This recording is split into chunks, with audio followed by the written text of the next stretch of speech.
Welcome. Really nice to see many of you here for the second time, the second Manifest series, and a number of new faces. Glad to have you here at Spiritgrow on this lovely evening with an absolutely wonderful cast of stars to keep you entertained. And that was led off by the pianist of the Australian Ballet, who happens to be our own Inessa. Thank you. Whom I might add and tell everybody that she very generously donated this piano to Spiritgrow. Thank you.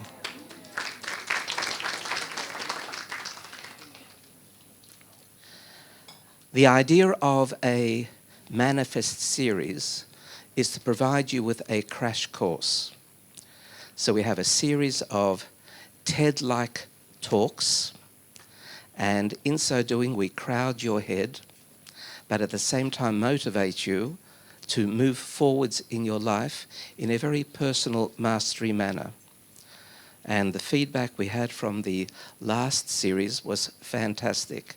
And we even took some statistics because many of you actually filled out questionnaires, and they're being processed right now through Monash, and you'll have the results of those.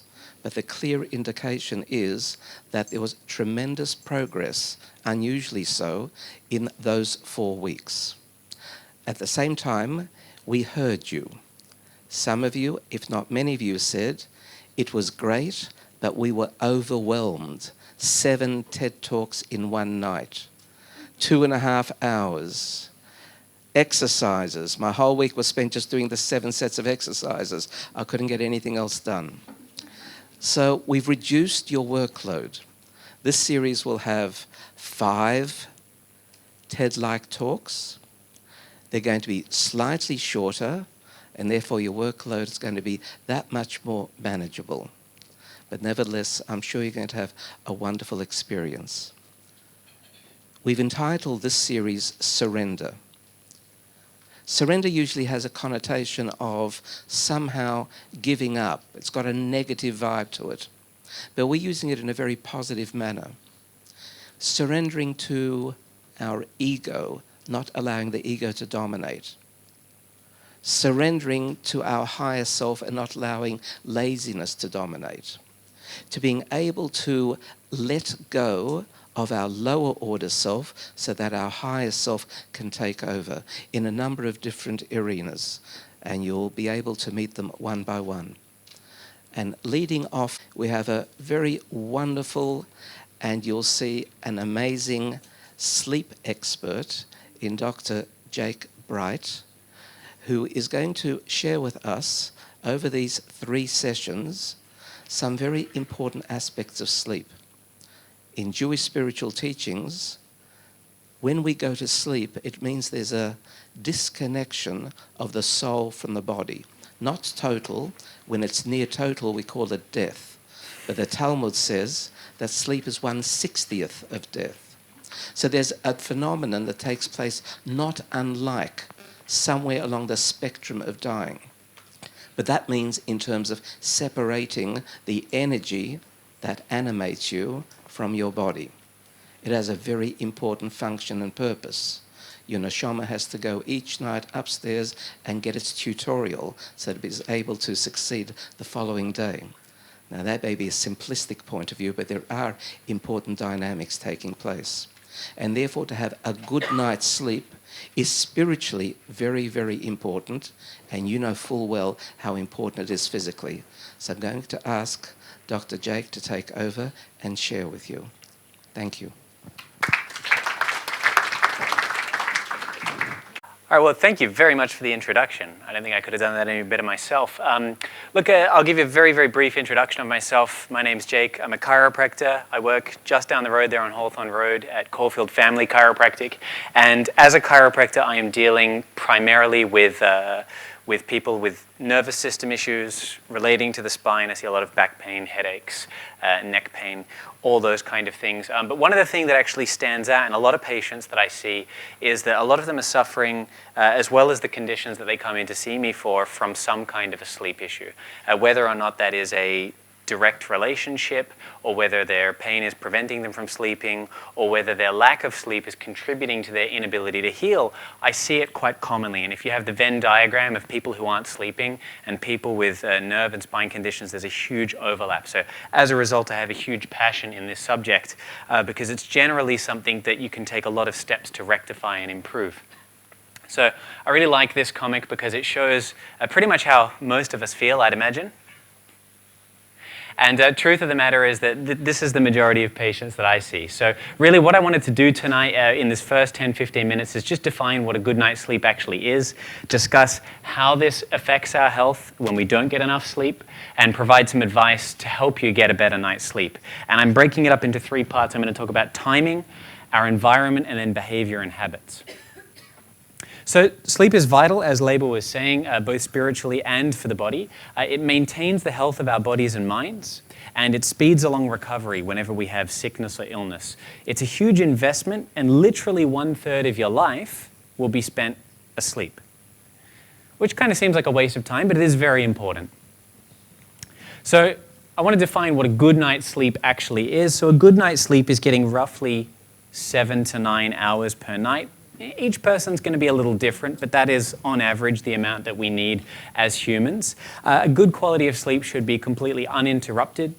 It should be comfortable, and overall, you should wake up feeling refreshed, as if you've been asleep. And the thing that I like about these 4 points is that generally, in one way or another, you can control those things. So nearly 1/3 of Australians have what we define as a poor sleep quality. So that's that they don't meet that 4 previous criteria. So that's that they have inadequate, disrupted sleep, or they're just feeling really fatigued and tired during the daytime. And 35% of Australians wake up frequently during the night, and about 10% of the adult population suffers from chronic difficulty falling asleep. So this is what we refer to as clinical insomnia. As a result, there's a huge cost to this, right? There's a massive financial cost, right? Which affects a lot of people. This is like what people care about, right? Costs the Australian economy $5 billion per year in healthcare alone. And we speak a lot about sort of absenteeism, people being sick and not able to go into work. But there's another issue that is prevalent in society, which is presenteeism. That's being at work but being a zombie because you're so tired that you can't concentrate on even the simplest tasks. And basically reductions in quality of life as a result of sleep reduction cost us about $31.4 billion a year in the Australian economy, which is not insubstantial. Obviously, it has, beyond just financial costs to us, there are huge physical costs in not getting enough sleep, and most of us will know what these are in terms of the short term. You know, it affects our productivity, our learning, our mood, the way that we think, as a result leading to things like poor concentration, poor memory. When you're tired, your reaction times aren't going to be as good, so you're more prone to accidents. But it goes beyond just the short term when this starts to become more of a chronic problem. When it becomes regular, that's when it leads to some pretty serious health impacts. And that's when we've got things like a decrease in bone density, a decrease in muscle mass, a decrease in your immune function, thyroid function, overall a decrease in your body's ability to heal. And we actually have an increase in fat accumulation in the abdomen, metabolically, due to a lack of sleep. And interestingly enough, you actually feel pain more when you're tired. So that's to say that your brain actually recognizes pain at a higher intensity when you're not getting enough sleep.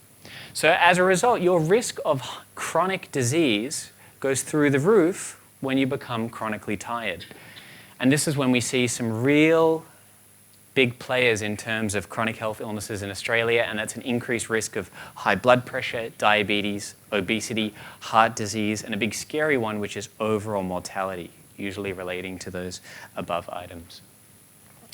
So why, right? Why do we have such poor quality sleep? Well, sometimes it can be caused by medical conditions, right? Like true clinical insomnia, things like sleep apnea, all can interfere with your ability to sleep. But for the vast majority of people who are not getting a good quality of sleep, it's all things that seem relatively trivial when you put it on paper. These are things that most of us know we should be doing, or most of us know we've got that mattress from 1982 where all the springs are poking into us, but we haven't got around to replacing it because they're expensive. I see you all nodding in the audience. Or we know that we've got some kind of a bad sleep habit that we could rectify. And the thing is that generally you can take steps to improve it. You might not be able to fix it entirely, but you can still improve the quality of your sleep. So I wanted to really talk about 3 things over these nights. I wanted to talk about timing, preparation and good habits, and then environment. If you stay for visit number 3, environment's my favorite because they're passive things. You only need to do them once. And then as long as you keep them there, it's all good. So we'll start off with timing. Very, very important. And I'm going to start off by stating something obvious in that you should keep a consistent sleep schedule where you can. I appreciate that this can be difficult for those of us that are shift workers or with young children. It might not always be possible. But you should aim to go to bed at the same time and wake up at the same time to the best of your ability. Keep it within an hour or so. For example, I go to bed between 10:30 and 11. I wake up at 6. That'll be every single night. It's about 7.5 hours sleep that I'm getting. The way that you can think about late nights then, because this is what I always get people tell me, they say, yeah, well, we can't always go to bed at, 9 p.m. Sometimes there'll be a party or taxes to do or something like that, and I've got to stay up late. But you need to think about sleep as if it was a debt, and any debt has to be paid. So weekend sleep-ins can help, but they actually throw off your circadian rhythms, kind of like jet lag. If you fly to another country, you get used to sleeping in a different time zone. If you're used to sleeping, going to bed at 10, and then you start going to bed every other night at 3 in the morning, it's as if you're sort of flying interstate or to another country. It's that same kind of effect, and you basically end up starting to feel jet lag. So a recent Harvard study found that, look, in the short term, a one-off is fine. But over the long term, what ends up happening is, as I was saying, you end up delaying those circadian rhythms, and you basically break into a cycle where you might feel fine in the morning, having gone to bed 3 in the morning, slept until midday, you wake up, fresh as a daisy. But later on, you're going to have a big crash, just like people when they experience jet lag. So one of the easiest things that you can do to rectify that is, instead of a huge sleep-in, aim to get up at around the same time that you normally would. Maybe an extra hour or so if you're really tired. But instead of sleeping in extra long the next day after a long night, aim to get up at around the same time, but go to bed that night earlier than you normally would.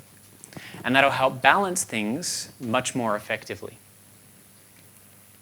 The last bit of advice that I'll give in timing is a big one, and this is something that I personally see in patients all the time, and that is to only use your bed and bedroom for 2 things: sleeping and intimacy. This is... Some say I wish, yeah. Look, this is what my patients are doing, I swear. They're studying in bed, they got the laptop out, they're on their phones, they're on their computers, they're doing the taxes, they're doing everything but sleeping in the bedroom. And psychologically, this is very important because the brain should recognize that when I'm in bed, when I'm in the bedroom, when the lights go out, that's time to rest. If you're so used to doing all these other tasks, your brain begins to recognize that, this is not time to be resting, and you could be doing work when you're in this environment. So one of the easiest things that you can change is get any screen out of the bedroom, get all the paperwork, filing cabinets, anything that you might be doing, except for like a nice book, your pillows and your clothes. That's really the only thing that should be in the bedroom. And that covers it for part 1. I'm on time, which I think is doing pretty well. So thank you very much.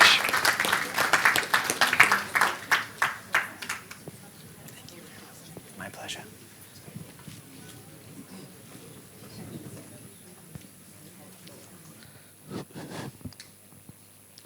Some of you might recall that I have to often ring the bell when a speaker is speaking and it's 2 minutes to go and we're running behind time. And Jake is obviously a stickler for time.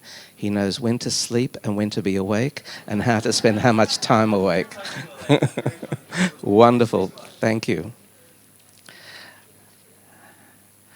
Our next speaker who speaks about meditation on this particular evening is going to be virtually projected from across the other side of the world, from Israel, in fact. It's not a live stream. It's a pre-recording. Some of you will know that Menachem has been sent to Israel to perform a wedding of one of our Spiritgrow families, and therefore he has pre-recorded the following session, and we're going to see his advice as if he's right here. So just imagine the funny Rabbi Menachem standing here in front of you, but instead he's going to be in 2 dimensions on screen. Just watch.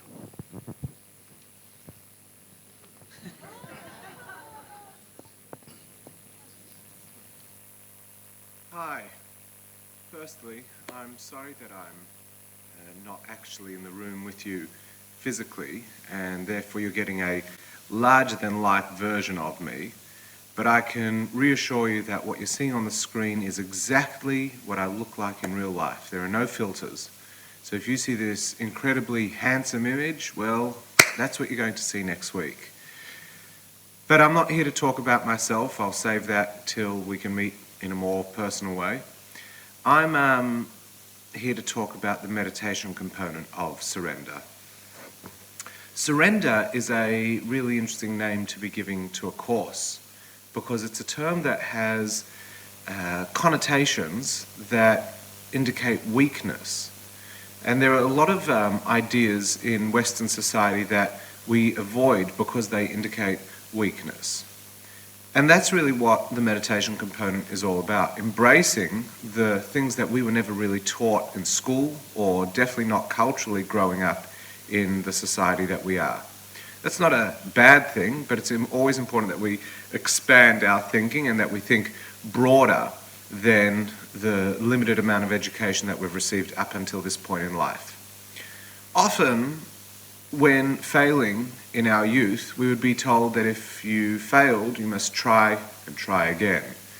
And sometimes, actually, what we need to stop doing is trying.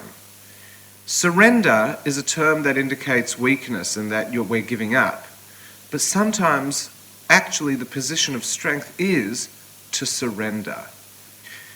In the 10 Sfirot, which are the 10 building blocks as taught in Jewish mysticism that make up the entire universe, one of those building blocks is called Hod.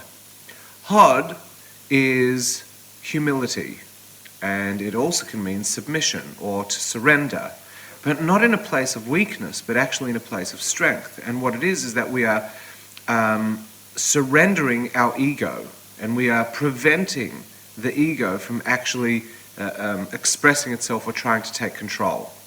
If you think about it, that is a greater form of strength than the strength of trying to overcome or control. So what I'd like to focus on tonight is this idea of Hod, this idea of internal humility and surrendering. While I said earlier that sometimes that we've always been told that we need to try and try again, and that there are times that we shouldn't be trying, in context of working on a project, there is a process of trying, but sometimes one has to step back and pause in order to solve a problem. Likewise, when trying to relax, the one thing that you don't want to be doing is trying. Have you ever tried to fall asleep? And I know one of the other presenters is going to talk about this a little more, but you know how when you've been trying to fall asleep, the more you try, the more sleep eludes you and evades the moment? Well, that's because your trying is active. And ultimately, the best way to try to fall asleep is to allow sleep to happen. Likewise, if you ever want to have an idea, and have you ever noticed that when you do have ideas, the best ideas do come in moments like in the shower, which is why we now have this idea of the shower moment. The shower moment is that you reach this point of where you just forget what you're doing, you stop being focused on what you're doing, and you allow your mind to go. No matter what's going on in your life, your mind is able to be free just for the few minutes while you're in the shower. And that combination of heat and warm water on the back and steam allows you to have a moment of freedom. Free of your own mind, free of your own issues, free of your own ego. And in that moment, one can draw in chokhmah. Chokhmah is a new idea. Chokhmah is something that exists but outside of your current consciousness and outside of your current knowledge. And only through humility, only through suspending the rules of your knowledge can you absorb new information.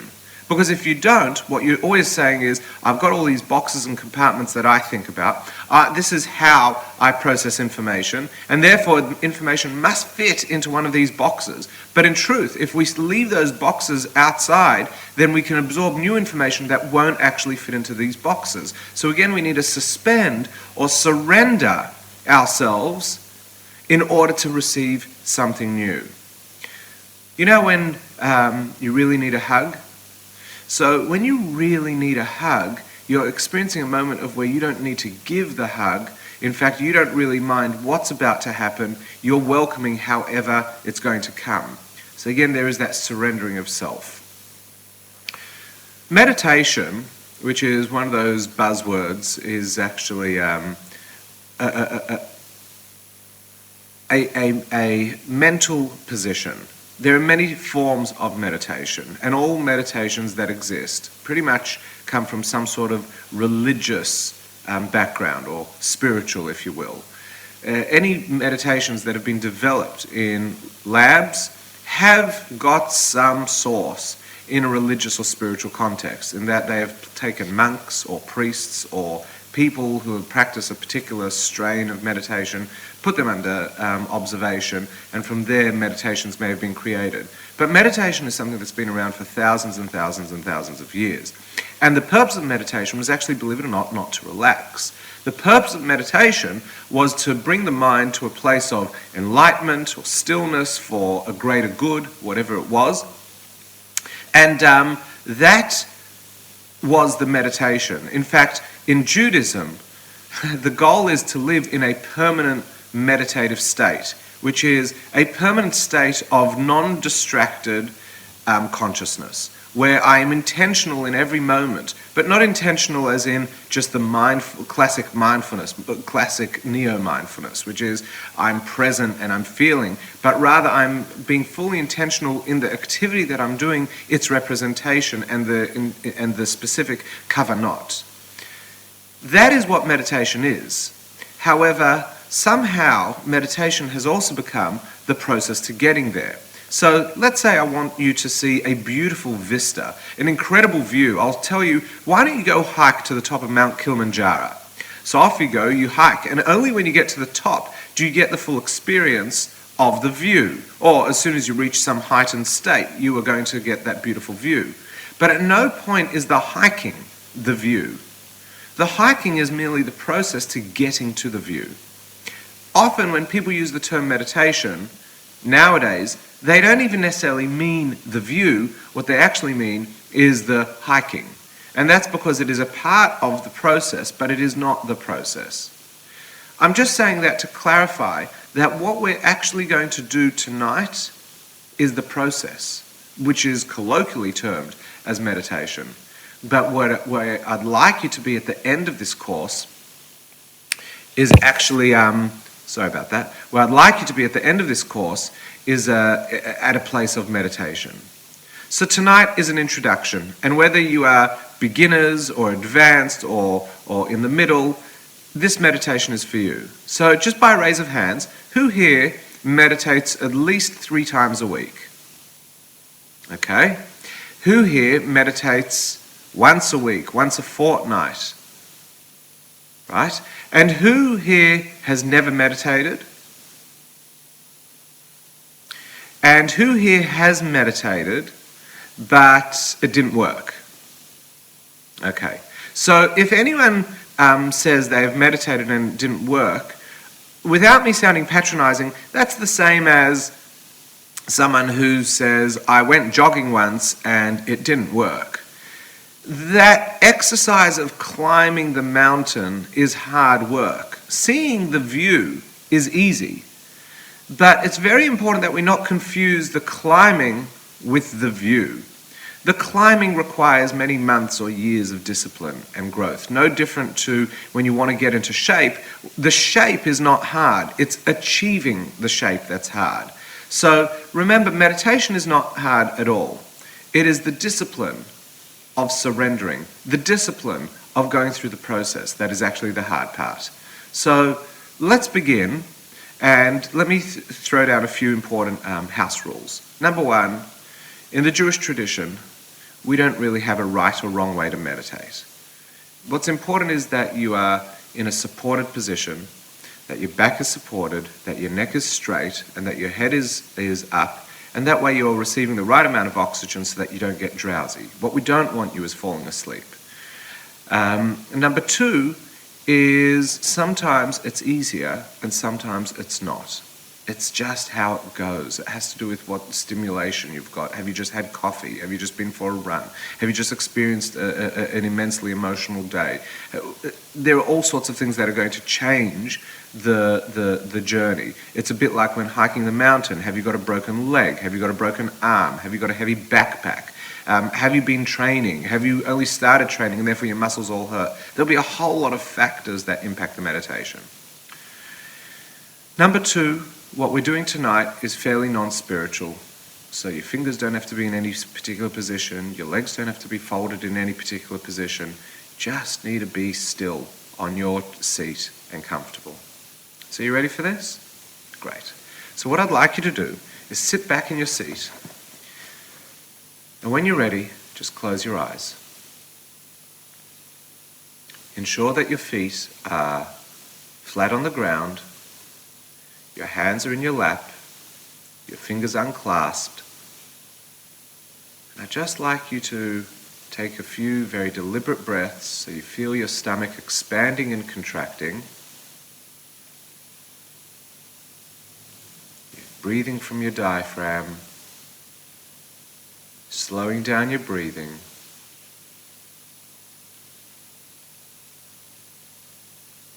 And just notice how you breathe in, and there's a pause, and then you breathe out. And then there's another pause. These are the 4 steps of breath. See? As you breathe, there'll be a rising and falling sensation. As you breathe in, you'll feel your whole body rise, and as you breathe out, it slowly descends.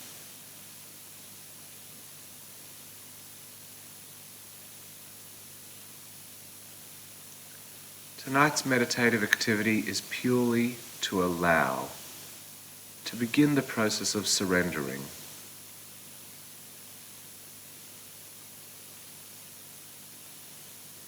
And so what I'd like you to begin with is allow yourself to sit here in the silence. There's nowhere else that you need to be, and if there is, you're not going to be there. You're sitting in the chair and you're relaxing.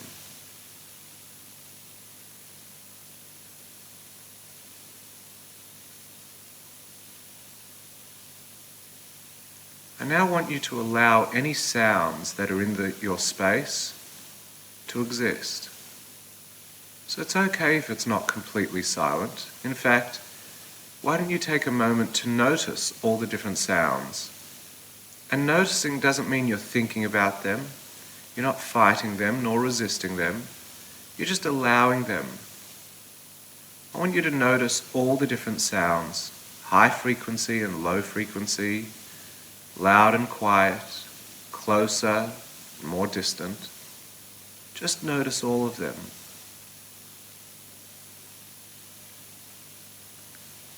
If you'd like a little trick to help you not think about them and just notice them, just notice how they start from behind you and they travel past you, or from your right to your left, or vice versa. Just notice the direction they're coming from and going to.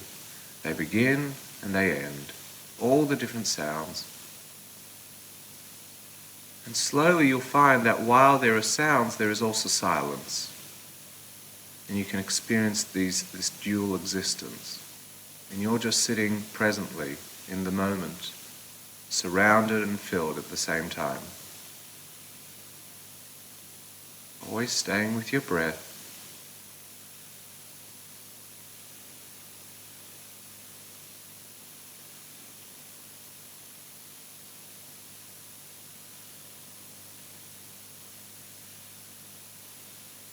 And when it's quiet, all you're doing is just noticing your breathing, hearing the sounds as they come and go.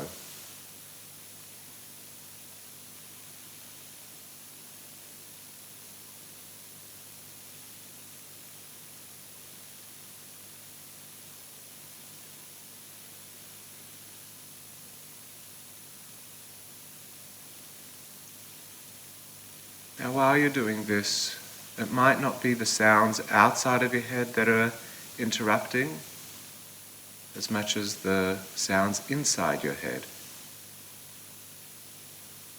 It's in this moment of breathing and rising and falling, breathing in and breathing out, just as you've noticed the sounds as they come and go, I'd like you to notice your thoughts. Almost as if you're seated back in a deck chair in your mind, observing the thoughts as they come and go. If there are no thoughts in your mind, don't worry about it. And if there are, just let them come and go. Don't think about the thoughts. Just observe them. You might notice there's a link between one and the next, and they're all over the place. Almost like bubbles in a glass of lemonade. They're just floating up, many of them at the same time, and then they pop, and there's another one. So sitting back in your mind, observing your thoughts, as if they are bubbles in a glass of lemonade, bubbling up and moving on. Just like the sounds in the room, they start, they pass you by, and they finish. All the while breathing in and out.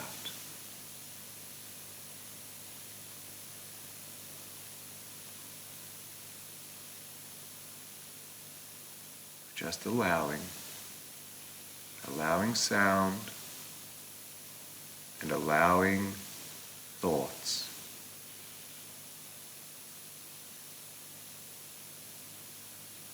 Sitting in the silence,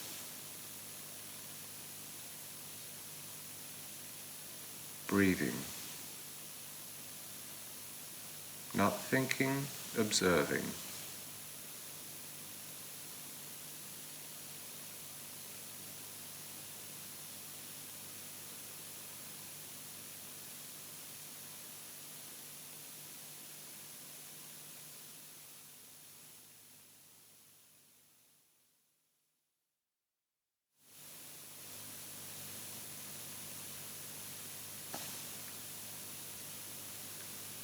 I'd like you to now come back to the room. Notice the sounds again. Notice your breathing. Notice that you're sitting on a chair. Feel the point of contact between your back and the chair, your feet in the ground, your hands in your lap. A general state of relaxation.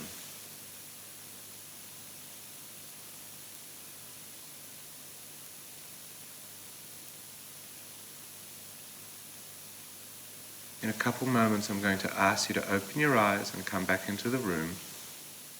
Just take maybe 1 or 2 more breaths before doing that, mentally preparing to come back. And when you're ready, come all the way back and open your eyes.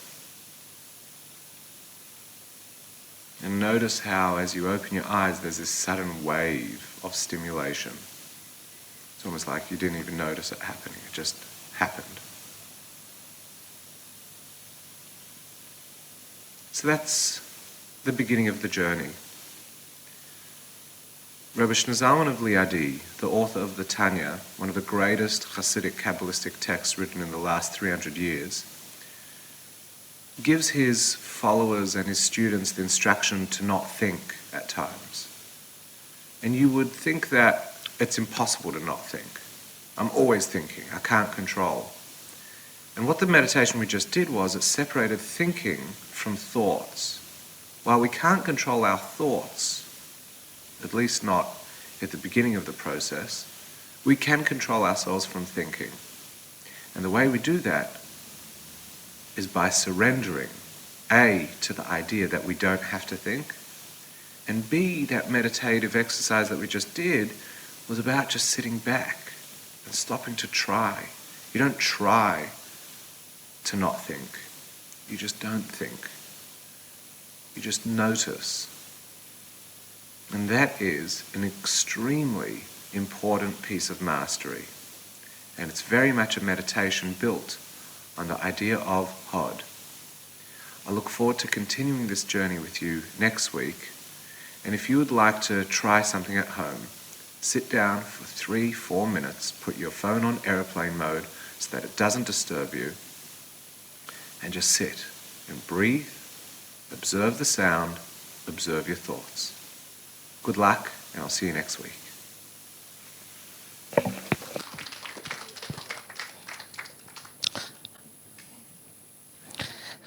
I think we'll send him to Israel every week. He's very good that way. And he doesn't listen to bells, unfortunately. Can't be helped. The notes for each of our evening manifest series are going to be handed out at the end of the evening. There'll be short summaries of what the speakers have mentioned, as well as the exercises they prescribe for the following week, the duration between today and a week from now. So that'll be given to you at the back of the room before you leave. Before we have a short break, we still have one more speaker. And as I walk often along Balaclava Road and turn right to Hawthorne Road, I pass a fitness centre with the name Dave Gelbart on it. And I thought to myself, if someone is positioned so close to Spiritgrow, God is sending that person to us. So I took the initiative and contacted Dave, and Dave, being a very amiable, wonderful individual, as you'll discover, agreed to come and share some of his many years of experience in terms of getting us fit progressively, but in reality. Dave, please help us. Thank you. So thank you, Jake and Menachem. Jake has taught us how to sleep. Menachem has put you to sleep, and now I have to talk to you about exercise. So I don't do public speaking very often, so don't be nervous. And no one's in gym gear. I was told that we were going to do a workout tonight. That's not the case. Everyone stand up. No, I'm only joking. You don't have to. I'm Dave Gelbart from Gelbart's Gym around the corner. I have a wife and 4 children and 250 mainly Jewish clients, including their children. And it's really amusing. I get parents asking me to train their children, and they say, look, we want you to do strength training, but not the way you do strength training, the way they do it in Switzerland or something like that. And it's very amusing, but it's a lot of fun. So I've been doing this for 20 years, torturing, as I said, mainly Jewish clients. And asking them to pay for it too. So it's a tough job in the world, right? But 100 people a week for 20 years, that's 100,000 people, and I know what you're thinking, what does he charge? But I'm not a rich man. So our clients are typically 5 to 100 years old. We don't have many of those, but we have had. And so I'm convinced that I haven't seen it all yet. Every person poses a different challenge, and that's the exciting part about it. I've heard every excuse as well about exercising. Leo takes the cake. I'm not going to use his surname. He may be here. I don't see him. But he was a guy I was training. He was in his mid-50s, pretty out of shape. And I hadn't seen him for a few weeks. He hadn't turned up to his appointments. So I gave him a call. And I said, Leo, what's happening? And he said to me, look, Dave, it's not that I was lazy. I just couldn't be stuffed. And stuffed was replaced with a different word, which I won't use here. But tonight will be fun, I hope. My family and friends were planning to be here, but they've heard it all before and they're out for dinner. Technology is not my thing, but it's wonderful to see videos and PowerPoint presentations, and tonight I'll just speak, maybe next week. I'm the new age, old school.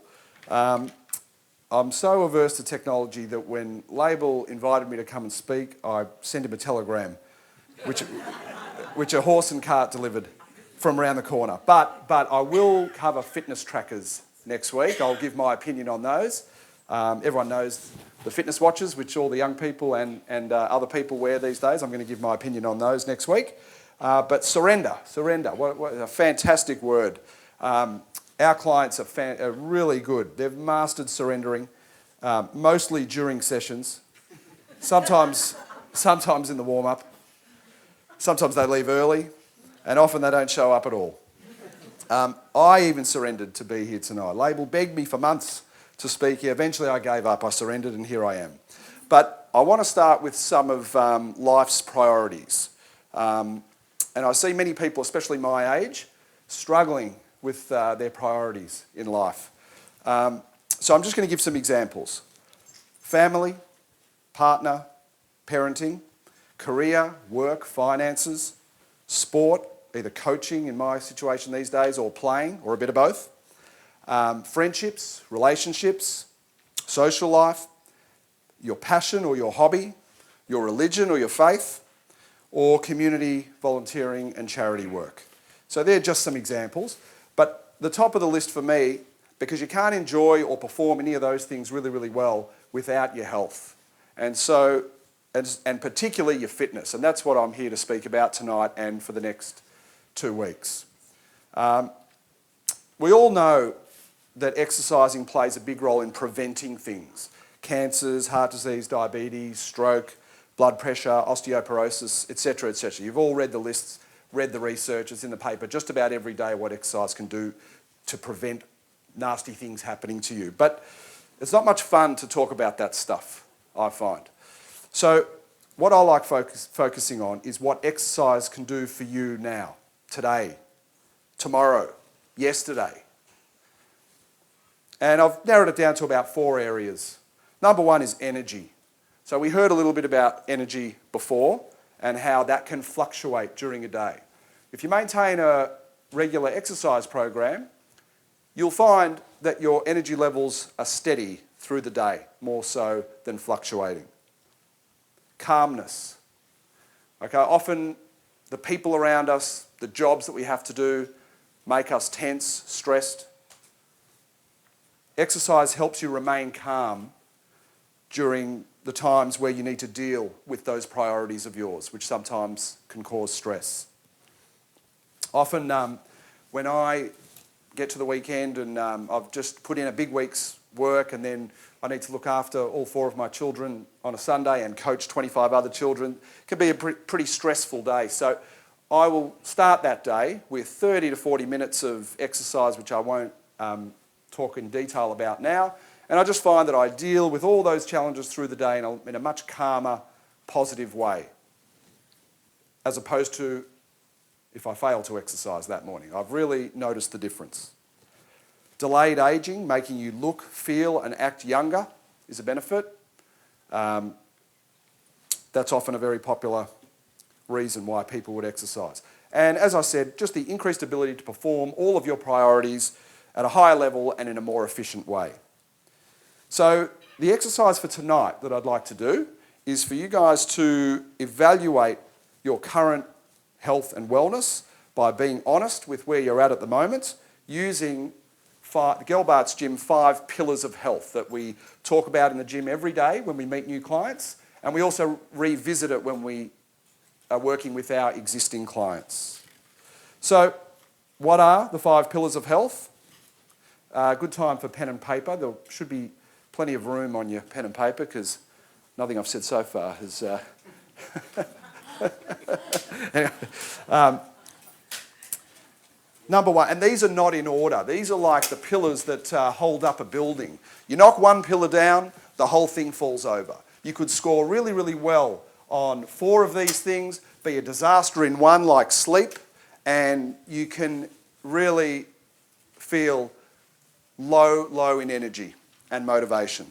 But let's start with exercise, okay? So what I want you guys to do, I'm going to identify 5 areas here. And very, very simply, I'd like you to just give yourself a score out of 10 for each area. And I'm going to help you define them as well, especially the exercise, okay? So just give yourself a score out of 10, and we're going to add them up later. So the way I would define a 10 out of 10 for exercise would be if you're performing 200 to 250 minutes per week of meaningful exercise. Now let me define meaningful. It has to elevate your heart rate to a point that's higher than walking, okay? That's one of the questions I get asked most. Is walking beneficial to me? And my answer to that is that if you are 25 kilos overweight and do no exercise, walking's a fantastic place to start. But we adapt to walking very well because we walk, God willing, everywhere, all day, every day. So our bodies are very used to walking. Okay, we're not going to get much physiological change in our body from a fitness point of view from walking. There are ways to tweak walking to make it much more effective. I'll talk about them next week. But the kind of minutes that I'm talking about here are exercise activities that elevate your heart rate to the point where you can't hold a conversation. It might be fast cycling. It might be heavy weightlifting. It might be resistance training using bands or Pilates beds. It might be boxing. It might be anything that causes you to get to the point where you need to stop. So we're looking for about 150 to 250 minutes per week of that kind of training. So right now, give yourself a score out of 10 on how much of that kind of exercising you're doing. If you're doing all of what I just said, 10 out of 10. If you are rolling out of bed, getting into a couch or a work chair and not moving for the whole day, you're right down there at a 0 or a 1. Okay, so just write down a score for exercise. Number 2 is diet. Now, I don't want to talk a lot in detail about diet because somebody else is going to do that. So just give yourself a score out of 10 with your current level of satisfaction with how healthy your overall diet is. Okay, so write that one down next to diet, score out of 10. Now, number 3 is sleep. Jake taught us before how to evaluate our sleep. So again, give yourself a score out of 10 for sleep. Write it down next to sleep. Okay, again, everybody's a little different in how much sleep they need, but it's important for all of us to rest the body and the mind. Number 4, 2 to go. Number 4 is stress. Okay, so if you are Menachem and you meditate every day and you speak like he does with calmness, I don't know Menachem personally, but I imagine he would practice what he preaches. He seems like a very calm, focused man. He'd be right up there. I'm not going to give a score because he's not here, but he'd be right up there. If you are about to jump off the cliff, you're a 0. All right, so give yourself a score of where you're at with stress, because stress affects your health just as much as anything else. And the last one is toxins. Okay, so the things that we put into our body, the air that we breathe, the medications we take. Do we smoke? Do we drink alcohol in amounts that are too much every day? Do we eat too much processed food and artificial food and chemical-based food? So again, give yourself a score. If you live in the tropics and you only eat berries off trees and fresh water from the mountain, you're right up there, okay? But if you start the day with 2 coffees, 3 cigarettes, and then half a bottle of whiskey, you're right down there. All right? So now what I'd like you to do is add up all those scores. Add them all up. You're going to get a score out of 50. Okay, I'll just give you a few moments. So you've got your score out of 50. Just put your hand up when you've added it all up and you've got your score out of 50. Okay, good. Now double it. Okay, bit of maths required here. Double it. And now divide it by 10. Okay, so if you're a 59 out of 100, you're a 5.9 out of 10. Okay, everybody with me? Yes? No?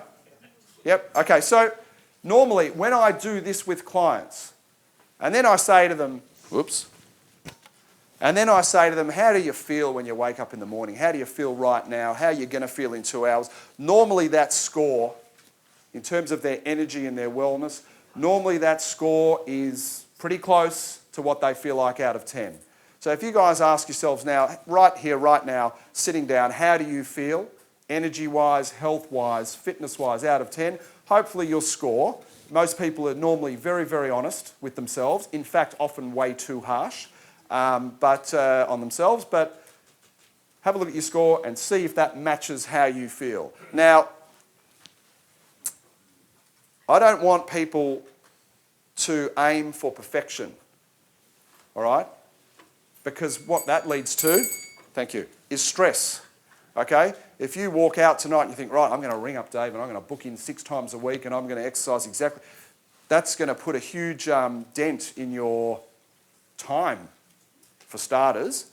You don't want to stress yourself out with these things by trying to be a 10 out of 10 in all of them, okay?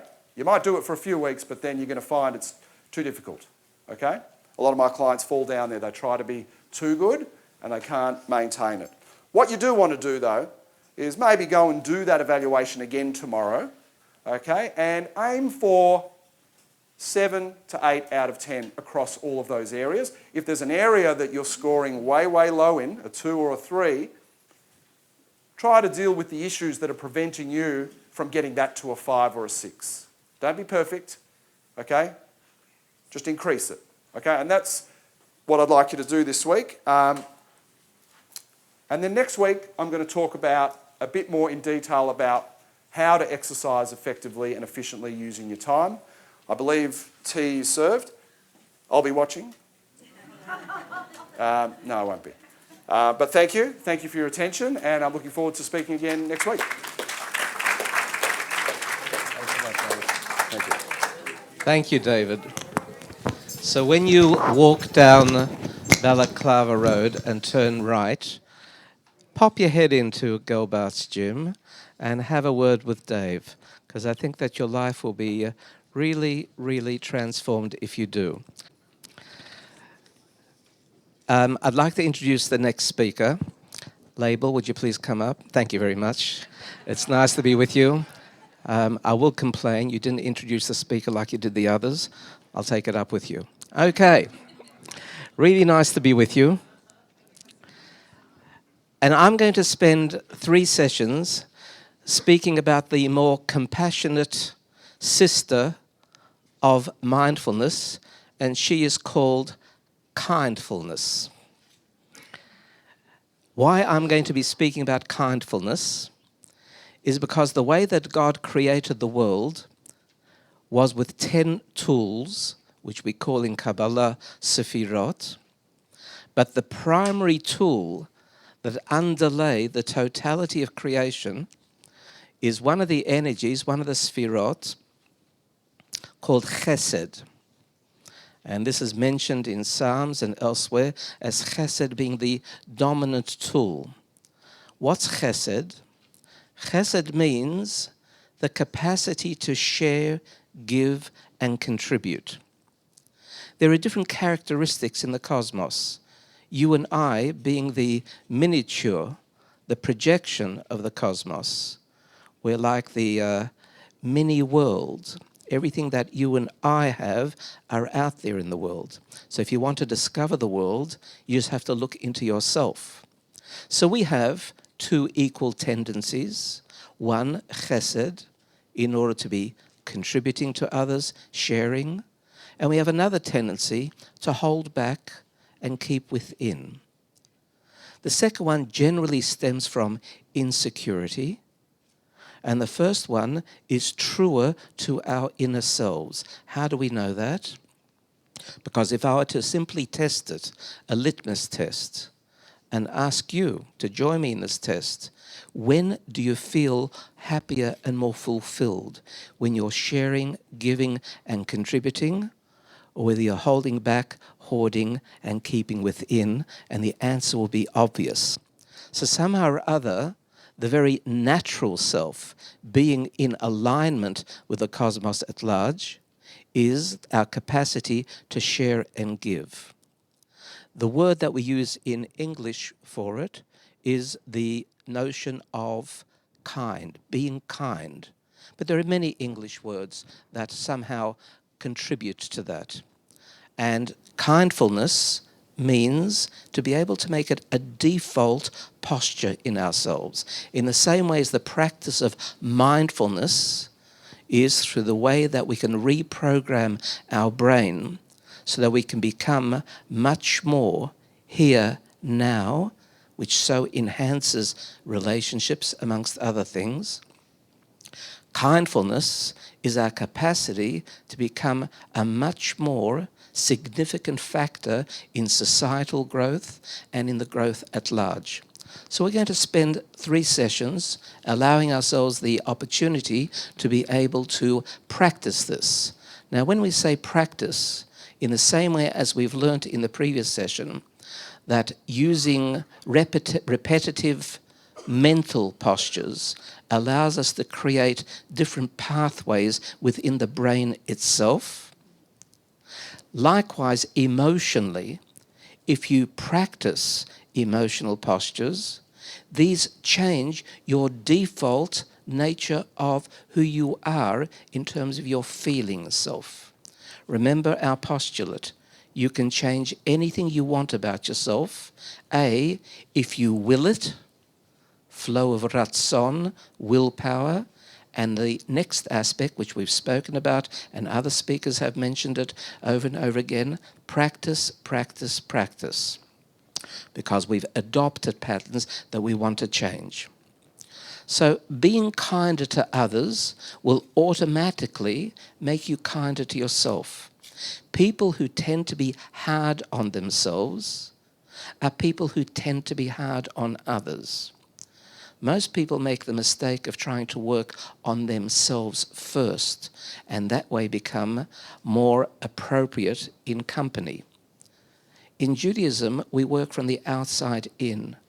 Change the outside, the outer layer of self, and it'll change the inner self. It's, if you like, the spiritual behavioral approach.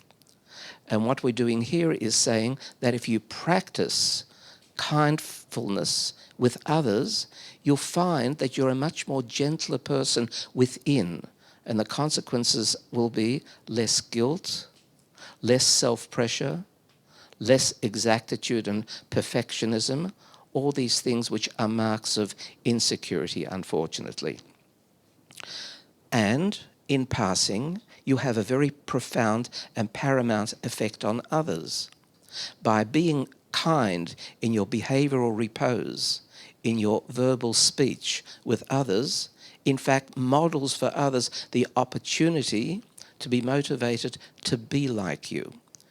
If society is in rage, criminally oriented, and behaving in a way which is very unacceptable because it causes pain and hurt, the Baal Shem Tov says the fault you see out there is the result of recognition of that fault within you.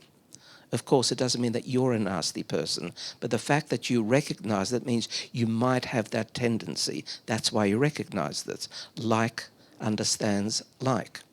So if you compensate and allow yourself to display more kindful behavior, you are, in passing, changing the nature of society, and that will have, obviously, a total feedback effect on yourself as well. And in so doing, you actually create something spiritually in the cosmos which allows you to do that. Because everything that we do leaves a spiritual signature.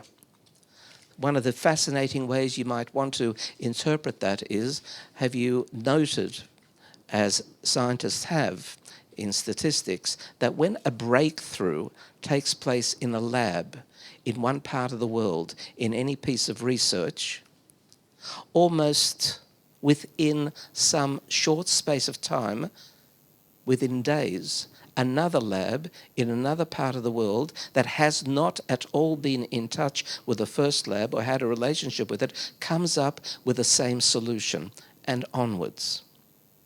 There's something we put out there that we draw on that is very subtle but very real. When was it, who broke the first one to break the 4-minute mile? Roger Bannister in England, right? When Roger Bannister broke the impossible 4-minute mile, which was considered an impossible feat for decades, immediately afterwards, even in the first year, several others, I recall John Landy and Herb Elliott, who happened to be Australians, were able to do so as well. So by adding to the cosmic mix with an greater emphasis on being kind actually makes it easier for others to be kind as well. Of course, very often the trap is when we practice either mindfulness or kindfulness that we become navel gazers and we become very preoccupied with ourselves, which is the very antithesis of what kindfulness is. The most important facet of kindfulness is not to be fixed on self. Am I doing it right? Where is it that I'm getting it wrong? It's to be focused on the other. It's to be other-centered. In other words, you have to mentally begin by preparing the question, where is the other one at this moment? And their facial features, their nonverbal behaviors, body postures, and the like, allowing you to interpret and empathize and allowing your body to behave empathically even beyond the words, that begins the process of allowing the other person to feel comfortable in your presence. And that is another totality aspect of being kind. And you'll find that when you initiate that, it's very likely that the response mechanism, the nature of the conversation, and obviously the way that the relationship is able to grow is much, much preferable. So, not being too hard on ourselves, knowing we're beginning at a point where generally most people are not aware of their inner selves. Most people are not necessarily aware of the dynamics within. Means that we have to be able to look into ourselves and observe ourselves in order to create that change. So I'm going to suggest to you 3 exercises for the week. They'll be in the notes that we hand out later. The first one will be advice on how to be attentive in relationships. And to be attentive in relationships means to put away your phone when you're speaking to them.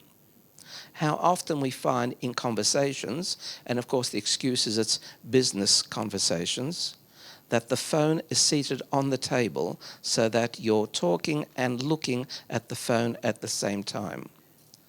And that is something that hinders the capacity to be empathic by being focused on the other person and picking up the information that is being put out as a voluntary contribution of personal display. When we open our mouths and speak, we are voluntarily sharing things about ourselves. Now, if you are a good sharer and the other person is a good receiver, trust ensues, and when trust ensues, the capacity to become more deep in the relationship and more profound in the relationship takes place. And in passing, you could be a much better assistant if assistance is required. The next piece of advice I'm going to ask you to exercise is to do small things in your life that display your kindfulness.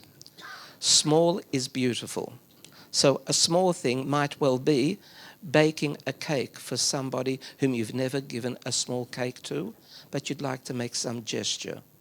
You don't really know why you're doing it for this person, but you have a feel that you'd like to make some contribution to this person.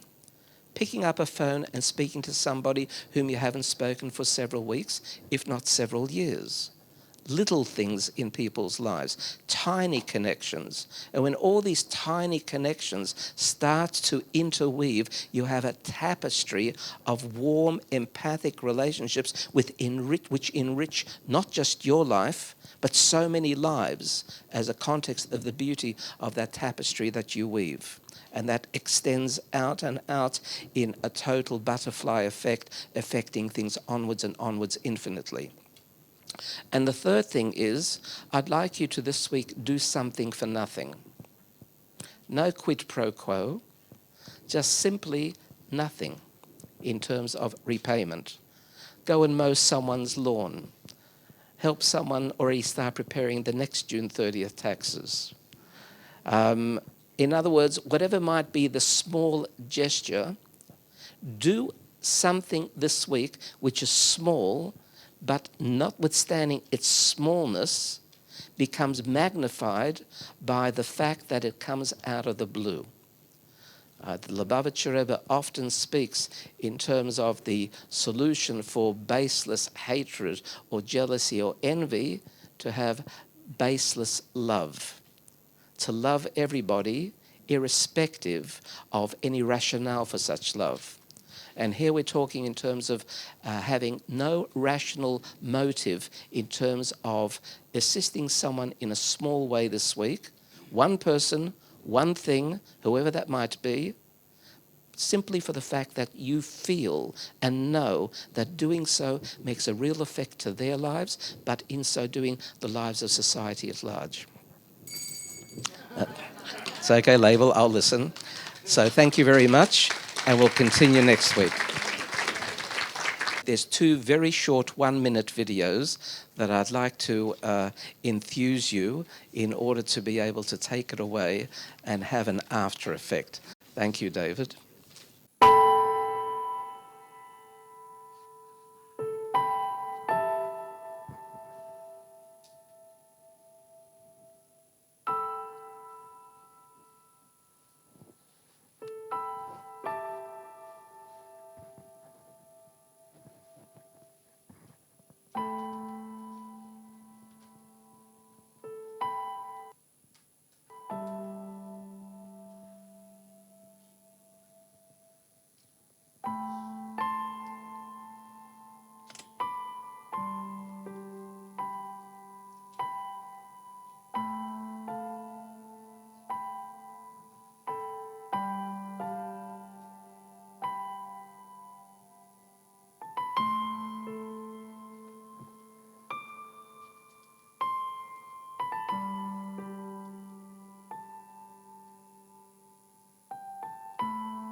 Let's bring it up, everybody.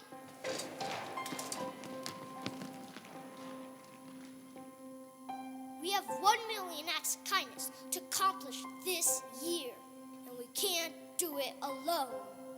We're going to need to work together. Our motto is to be kind. Everything we do, everything we say, thinking of others. All those moments of charity, time helping our neighbors. We can't reach 1 million without doing it together. It's about making a difference. We might be small, but we can be mighty. We can use kindness to change the world. Our parents and teachers support us, but we have to give them everything we got. We have to work together every moment, every day, to reach 1 million. Kindness on 3, together on 6. 1, 2, 3. 4, 5, 6. 1, 2, 3. 4, 5, 6. 1, 2, 3. 4, 5, 6. It's all us.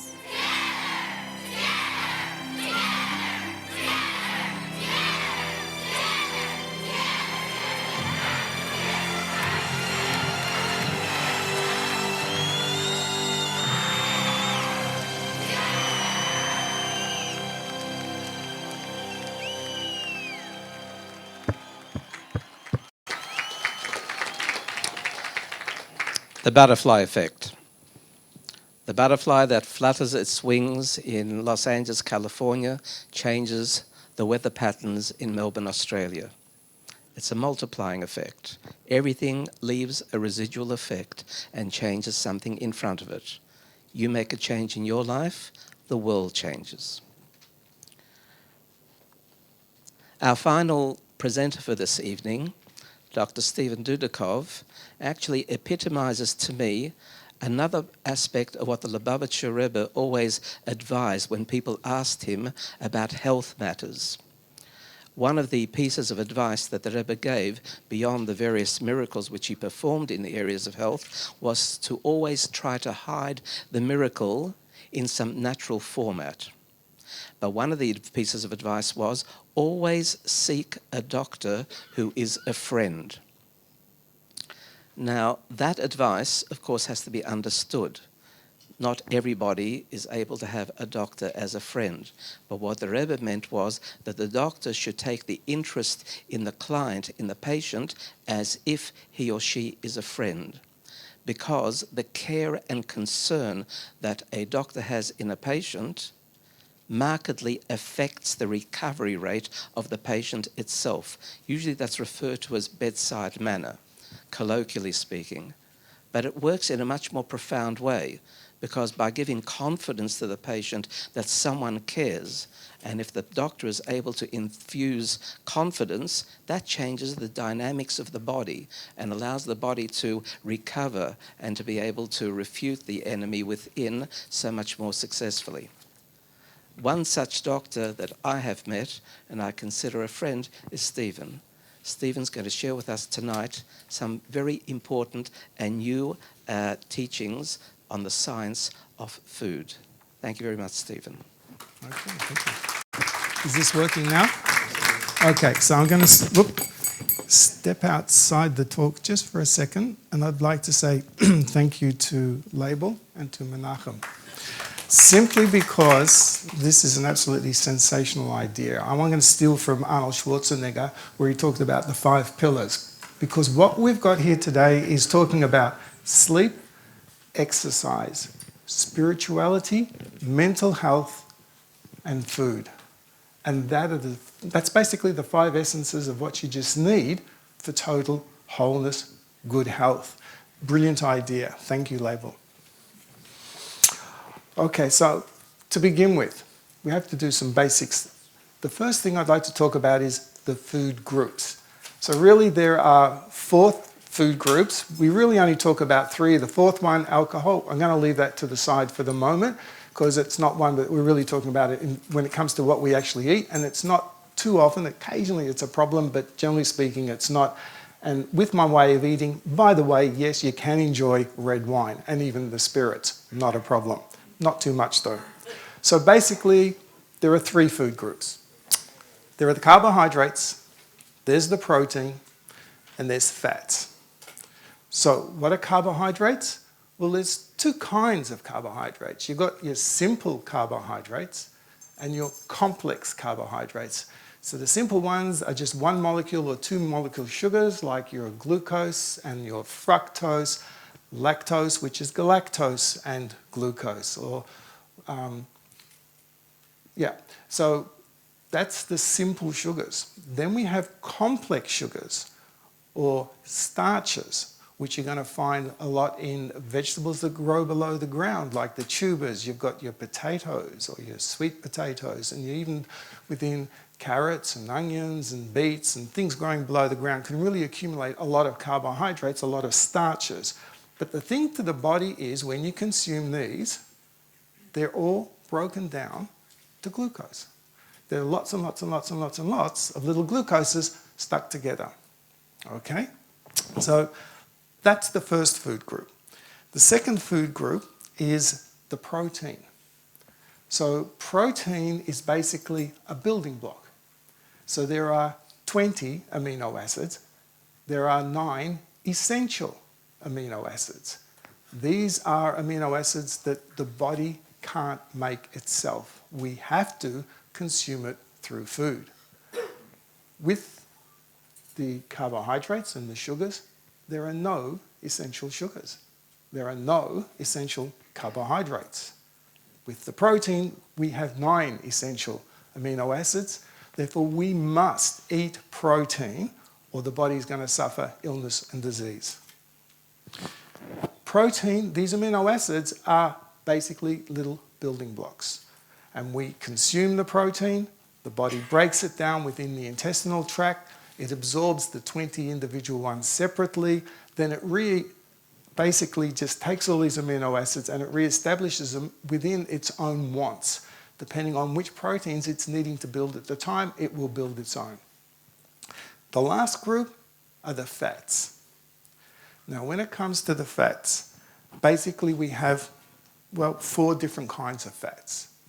We have the saturated fats. And these are the ones which have been much maligned in the past, and I believe unnecessarily so. But a saturated fat is a fat which has no double bonds. It means that all the carbons inside that fat have a hydrogen atom attached to it. Then we have the monosaturated fats. So these are fats that have 1 double bond. So examples of these are what we know from olive oil and from macadamia nuts. These are ones which are now being very heavily promoted in things such as the Mediterranean diet. Then we have the polyunsaturated fats. So when it comes to them, they're fats with lots and lots of carbons which have many, 2 or more, double bonds. And the polyunsaturated fats are inherently unstable. That's what we find in fish. So fish, we have omega-3s. These, if left out for just a very short period of time, we all know how they start to smell, how they can go rancid. They're inherently unstable. But when it comes to the fats, surprisingly, there's actually 2 essential fats, and they are the omega-3s and the omega-6s. The body needs them, and it needs them in roughly equal amounts because they're essential for what we wrap around our nerves, wrap around our brains, within the cell structure of every cell in the body. So they're the 3 macronutrients. Now, what happened sometime through the late 50s through to the 60s when this obsession started to swell that there may be a problem with eating fats, maybe a problem with eating cholesterol, especially saturated fats. We think this may be leading to heart disease. And what happened eventually in the late 70s, the American government got together a committee, they looked into it, and then in the very early 80s, for the very first time, the American government came out with dietary advice. And the thing is, based on poor science at the time, poor science that when you look at it from now going backwards to what was available at the time, really didn't justify what they said, and subsequently hasn't been proven to be valid either. But they said we should eliminate fats. And that was all fats, actually. They wanted to reduce them all. The good, the not so good, just seen as evil. That had significant consequences. Why? There are 3 food groups: fats, protein, carbohydrates. Now, if you keep the protein the same, which we roughly do, most people eat 15 to 20% of their calorie intake requirements as a protein. And that's not going to change unless you're someone who's a heavy bodybuilder. They will increase their amount to 2.5 times what the average person's going to do. But if that's constant, then if you reduce the fats, one thing has to occur. You're increasing the carbohydrates as a consequence. And so therefore, what happened, if you look at graphs of obesity from the early 80s, up. Diabetes, up. Heart disease, up. In fact, a whole new word's been created, diabesity. Diabetes and obesity combined, diabesity. Epidemic. In America at the moment, more than 50% of adults, no, 50% of people are overweight or obese, including young kids. Over 50% of adults are diabetic or pre-diabetic. We have an epidemic on our hands. And this is why I believe it's happening, and so are a lot of more doctors increasingly, as well as other people in the nutritional field.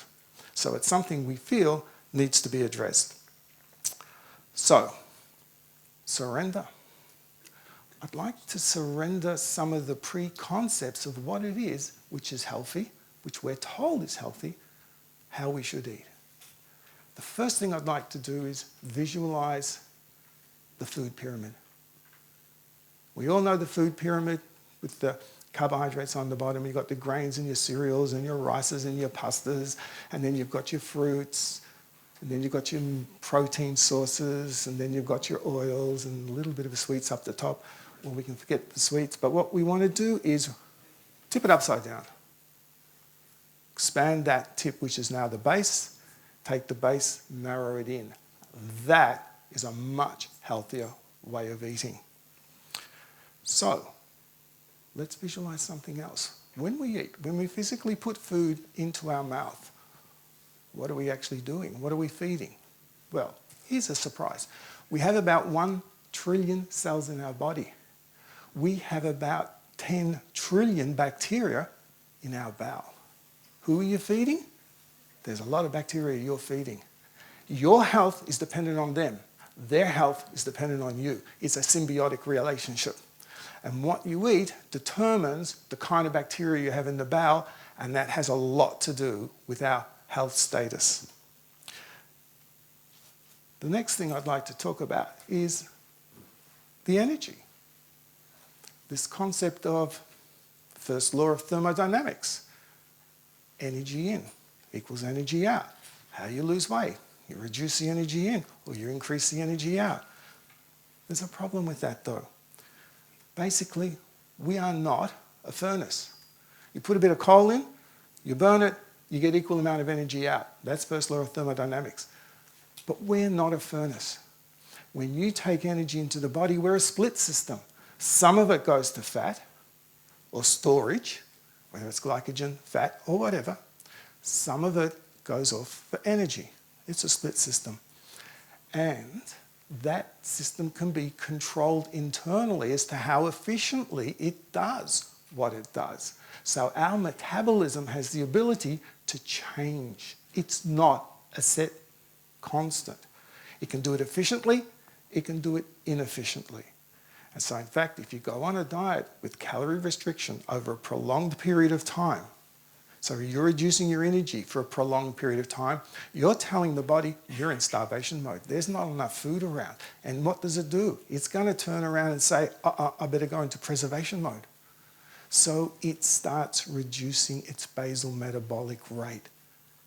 What that means is this. If you're on a diet and your equal point was, say, 2,500 calories, and you go on to a 1,600 calorie diet long term, to lose weight. After a period of time, the body says, starvation, I need to do something here. It changes its metabolism. It drops down its basal metabolic rate to maybe 1,900, 1,800. So eventually when you reach your goal, all of a sudden, if you go back to the old 25, that's no longer your equilibrium point. It's been reset to a lower level, and that can last for years. So I believe much better than that model is a model where you actually work with the body. So, working with the body, the thing about the food we eat is it's not just energy and it's not just building blocks. They're actually chemical messengers. They have an impact on the body. You take in sugar, you're going to throw up your insulin. You take in protein, you affect these intracellular pathways which have enormous effect on what the body does. Is the body in a state of building or is it in a state of cleaning up and fixing things? Are we preparing to reproduce or are we just keeping in a state to make ourselves survive so that later we can reproduce? Now, these dietary guidelines, well, who am I to say these things? Because I'm basically going to tell you the opposite to what an endocrinologist is going to tell you on how to manage diabetes, or a cardiologist on how you should be looking after your heart health. But here's the thing. Don't believe me, and I'd like you to look at the papers, but they're huge and it's confusing. And if you had two specialists up here, they could have an incredible fight, each one quoting studies and things like that, proving their own points. I'd like to give 3 examples, though, of why I believe what I'm saying is actually correct. And the whole point about tonight with the surrendering, the first thing I'd like you to surrender literally is sugar. Try and work on reducing your sugar. If you can do nothing else, that is really worthwhile. But in Sweden, 2005, there was a GP. She discovered low-carb, high-fat eating. She lost a lot of weight, put her patients on it. They lost a lot of weight. She became a famous person in Sweden. She was the Dr. Oz in Sweden before he was in America. She became really famous. All of a sudden, 2 dietitians. They referred her to the equivalent of the medical board. Why? Because she was giving this dangerous advice that was curing her patients of their diabetes and obesity. She had the gall to say, eat fat. Don't eat carbs, eat fat. So what did they do in America? What did they do in Sweden? She was referred to the medical board equivalent. They said, okay, well, they had the power to take away her license to practice. And therefore, they said, we better look into this. Let's see if what she's saying is appropriate or not. 2 years. They set up a committee for 2 years to look into the science of what she was saying. This is what they came up with after the 2 years in 2008. Low carbohydrate diet today can be seen as compatible with the scientific evidence and best practice for weight reduction and type 2 diabetes. Tim Noakes. Now, very famous, a lot of people will know him. Certainly the South Africans in the room are going to know Tim Noakes. Similar story, referred to his medical board by dietitian. In front of that medical board, another inquest. What was looked at? Not whether he could say what he could say, but the science behind why he said what he said. And what happened? Not guilty, free to practice. So we've had not drug company sponsored studies or other kind of studies purporting to say one thing or another, 2 independent panels looking just at all the science came down with this is an okay way to eat. That's why I feel confident standing here. And I'm not alone, because over 190 Canadian doctors got together, wrote to the Parliament and said, we want the dietary guidelines changed. They wrote an open letter, 190 signatures of doctors, professors, nephrologists, cardiologists, endocrinologists, the whole works. What they asked was a 12-point thing. Briefly, 7 of those points.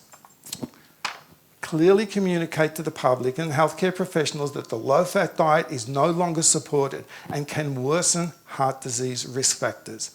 Eliminate caps on saturated fats. Promote low-carb diets as at least one safe and effective intervention for people struggling with obesity, diabetes and heart disease.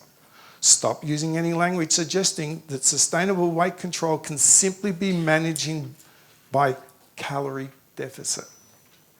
Cease its advice to replace saturated fats with polyunsaturated, refined vegetable oils to prevent cardiovascular disease. So what I'd like you to stop is the sugar. But the second and most important thing to stop are the vegetable oils. Those unstable polyunsaturated oils that aren't even vegetables. They're seed oils. with an incredible amount of processing that goes into the making of these things. Not healthy for the body, very pro-inflammatory. Just to clarify, olive oil is okay? Olive oil is 100% okay. Not a problem at all. Monosaturated fat, not an issue. Cook with the oil or olive oil? You really shouldn't heat it, no. The best, by the way, is butter and coconut oil, and or go for ghee. Okay. On the couple of other points, is stop steering people away from nutritious whole foods, such as whole fat dairy and regular red meat, and include a cap on added sugar. So next week we'll talk about on what to eat. Fantastic. Wasn't that good? And as always, far too short. Note that we're finishing about an hour earlier than the last series. Our speakers are not all running away. Some of them are going to stay if you want to ask any questions privately as such. Just make note, same time next week, and we'll get stuck into these subjects much more diligently. And Inessa, thank you again. It's such a joy to have you. Come next week earlier and relax at 6:45 with that beautiful piano presentation. And I want to wish you a wonderful week and be able to be kind to the world and be kind to yourself. Thank you.